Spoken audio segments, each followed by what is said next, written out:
Okay, My Transfo is an excellent conference bringing together all the distinct parts of the industry, from fluid manufacturers, OEMs, utilities, end users, etc.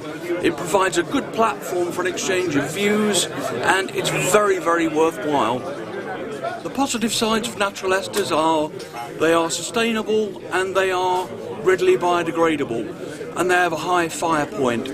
So these are distinct advantages. It's also been proven that natural esters can enhance the lifetime of cellulose paper that's wound around the electrical part inside the transformer.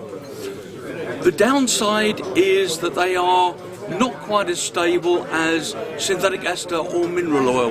Good reasons to choose natural ester over mineral oil is that natural esters have a very high fire point, so they're far less flammable than mineral oil.